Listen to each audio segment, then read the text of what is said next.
بەختیار تاڵەبانی چاودێری سیاسی لە کەرکووکەوە لەگەڵمانەکە بەختیار سوپاس بۆ ئامادەبوونی بەڕێستان بەدەمەوە هاتنی خەڵک و چوونەوەیان بۆ ناوچەکانی خۆیان چۆنە بینی؟ سپاس بۆ ئێوە بەڕێزیش سپاسی میوانداریتان دەکەم. لە ڕاستیە ئەو بەدەنگەوە هاتنی کۆمەڵانی خەڵکی کەرکووک بە شێوەیەکی گشتی کە دابەشبوونە یان ئاوارە بوونە بەشێکیان یان بەشێکی بە هەروە کارێک بێت لە شارەکانی دیکەی هەرێمی کوردستاندا بن هاتنەوەیان کرد زۆرێک ینی وەکو کەرنەڤالێک داهاتە پێش چاو ینی بەڕاستی شانازیەکی گەورەیان بۆ خۆیان تۆمار کرد. ئێمە هەومان کە ئێمسە لە کەرکووکین بە شانازیەوە گەڕاینەتەوە جارێکی دیکە کە ئەو شانازیە یاخود بلێم ئەو تۆمارەی کە باو باپیرانمان بۆیان تۆمار کردین لە سەرژمێری ساڵی 1950 ئێمە ئەمڕۆ ئەو ئەمانەتی کە لەسەر شانمان بوو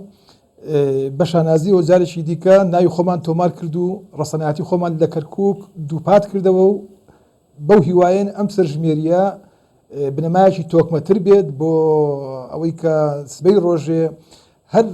بڕیارێک هەر برارێکی چارەنووسساز یان هەر برارێکی دیکە لە سەر کەرکووک بدرێت ئێمە ڕۆلی خۆمانی تێدا بگیرین بەم گەڕانەوەیمان و کۆمەڵانی خەڵکی کەرکووک بە شێوەیەکی گشتی بەڕاستی دوێنێ و پێرێ ئەتوانم بلێم ڕۆژی شانازیکردن و بە کوردبوونی خۆمانەوە لە کەرکووک هەر ئەمەش ئەم گەڕانەوە ئەم کردنەڤاڵە جەماوەری خەڵکی کەرکووک کە گەڕانەوە شارەکەی خۆیان لە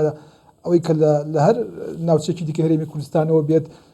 ژانی بە هەندێک خەڵکی تۆرانی گرت و ژانی بە هەندێک خەڵکی عەربی تعریب و یان عەربی شۆڤێنی کرد. ئەمە دەرەنجامی ئەوەیە کە ئەوان هەمیشە لەگەڵ مافی ڕەوایی نەتەوە و گەری ئێمە نەبوونە لە کەرکووک. یعنی ئەوان هیچ بەلایەنە ئاسانیە ئەگەر سەبارەت بە تۆرانیەک یعنی بەلای ئاساییە کە 600,000 نفوسی عەرب لە کەرکووک زیاد بکرێت بەڵام خەڵکی ڕەسەنی کەرکووک کە گەڕایەوە شارەکەی خۆی بۆ ئەو قورس بێ بۆ ئەو گران بێ بۆ ئەو حەزم نەکرێت بۆیە بەیان نامی زۆرا و زۆر دەردەکەن چ لەلایەن شۆڤێنی عەربی چ لەلایەن تورکمانی تۆرانیەوە کە ئەم وەسعی پێ هەزم ناکرێت کوردی کەرکووک دەگرێتەوە شارەکەی خۆی ناوی خۆی تۆمارەکە شانازی ئەو ڕێژە زۆرەی عەرب کەلەوەیە ینی عەربێکی زۆر هاتوونەتە کەرکووک کە لە ناوەڕاست و باشووری بە عێراقەوە هاتوونەتە کەرکووک لە کەرکووک نیشتەجێ کراون ئەمانە چ کارێگیرێکیان لەسەر پرۆسی سەرژمێری ئەبێ؟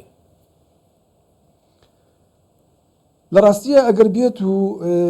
ئەو بڕیاری ئەنجومەنی وەزیرانی عێراقی وەک خۆی جێبەجێ بکرێت کە بەو هیوایان جێبەجێ بکرێت من لە جێگای دیکەش باسم کردووە خۆزگا بڕیار نەبووە یاسایەک بۆ لە پەرلەمان دەربچووە بەڵام بە هەر حاڵێک باشترە لەوەی کە هەر شتێک نەبێت. ئەو بڕیارە ڕێگای بەوە داوە هەر کەرکووکیەک یان هەر عەرەبێک داخلی کەرکووک کرابێت لە دوای پرۆسەی با بڵێن لە دوای ڕووداوەکانی 16 ئۆکتۆبر یان لە پێشترش بە بابلین سەرژمێری ساڵی 50 نەبێت بۆیان نییە وەکو کەرکووکێکی ڕەسەن ناویان تۆمار بکرێت و هەروە و کەرکووکیانشی کە لە دەرەوەی کەرکووک بە هەر هۆکارێک بەهۆی تەرحیلەوە بێ بەهۆی هەر ڕووداوێکەوە بێت لە کەرکووک نەما بێتن لە شارەکانی دیکەی کوردستانش لێ بوو بێتن ئەوانش لە شوێنی خۆیان کە ئێستا بسن لە هەولێرن یان لە دۆکن یان لە سلێمانین ناوی خۆیان تۆمار دەکەن ناویان دەگرێتەوە شار ڕەسەنەکەی خۆیان بەپێی بنەمای سەرژمێری ساڵی 1950 بۆیە ئەگەر بڕیارەکە جێبەجێ بکرێت دەبێ هەموو ئەوانەی کە لە کەرکووکن باس لە 600,000 نفوس دەکرێت یان 100,000 عائلە خێزان لە کەرکووک لە دوای شەڕی داعش و دواتریش لە دوای ڕووداوەکانی 16 ئۆکتۆبر یان بە هۆکارێکی دیکە لە ڕێی میلیشیاکانی حەشدی شەعبیەوە و شوێنی خۆیان کردێتەوە خانوو و ماڵ و عەرد و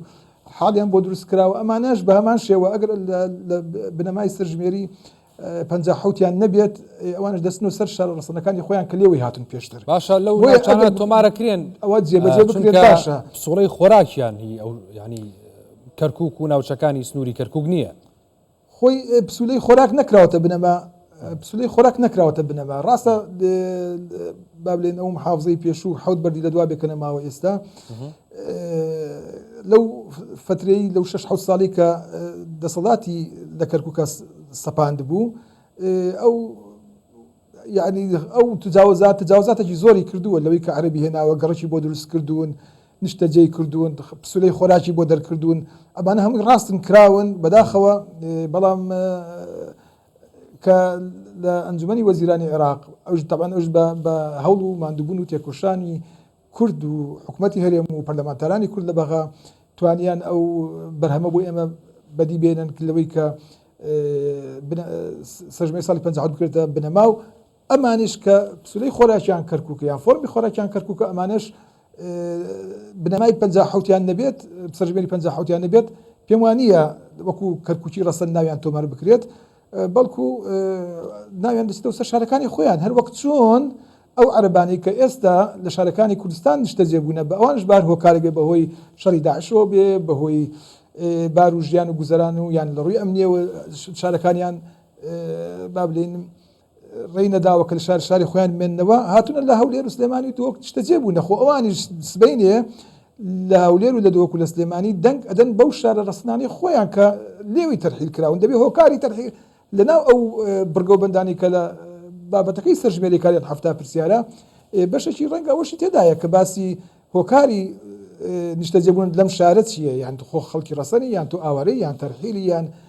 بە هەر هۆکارێک بێت تۆ لە چۆن نستر جێبووین ئەو شوێنە دیاری ئەکرێت کە تۆ لێی باشە خەڵکی کوردێکی زۆر لە ناوچەکانی دیکە لە هەولێر لە سلێمانی و دەرەوەی ناوچەکانیشی کە لە هەولێر و شارێک باڵێ دەرەوەی ناوچەکانی مادەی 140 گەڕاونەتەوە کەرکووک و ناوچەکانی مادەی 140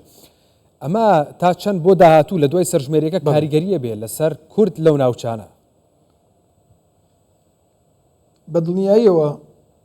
بەدڵنیاییەوە کاریگەری خۆی ئەبێت بەدڵنیاییەوە ڕێژەی کورد لە کەرکووک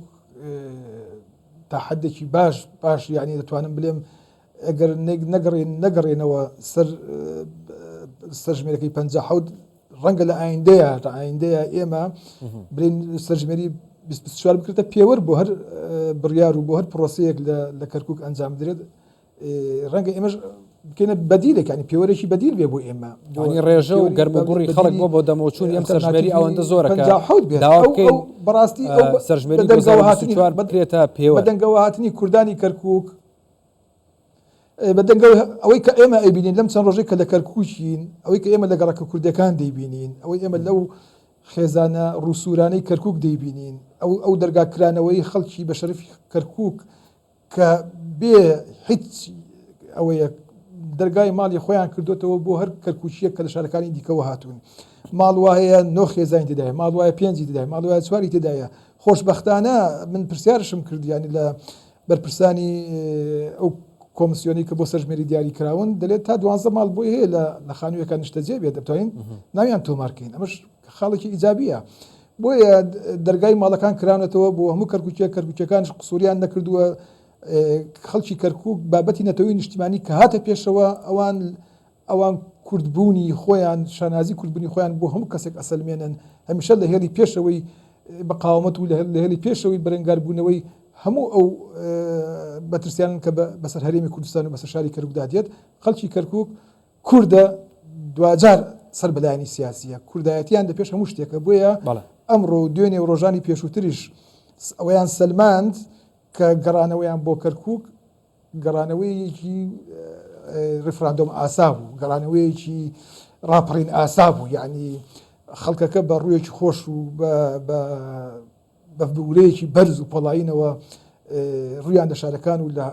لە ماڵەکانەوەی خزم و دۆست و ناسیار و هەر نەشی وایە یعنی دەجوون دەگەڕان ینی خەڵک ڕقەمی خۆی دادەنا دەیگوت چێ هەیە ماڵێکەیە کە جێنیە یان شوێنێک نیە جێگای بۆکەینەوە شوێنمان هەیە بەڕاستی ڕووسورانە خەڵکی کەرکووک دەرگا و دەریان لەسەر پشت بوو بۆ خەڵکی کەرکووک کە لە شارەکانی دیکەەوە هاتوون ئەمش شانازیەکی دیکەیە کەرکووکەکان تۆماریان کرد بۆ کورد و کوردستان بەڕێز بەختیار تاڵەبانی چاودێری سیاسی لە کەرکووکەوە لەگەڵمان بوو سپاس بامە دەبنی بەڕێز سەرکاک بەختیار بەخێر بێت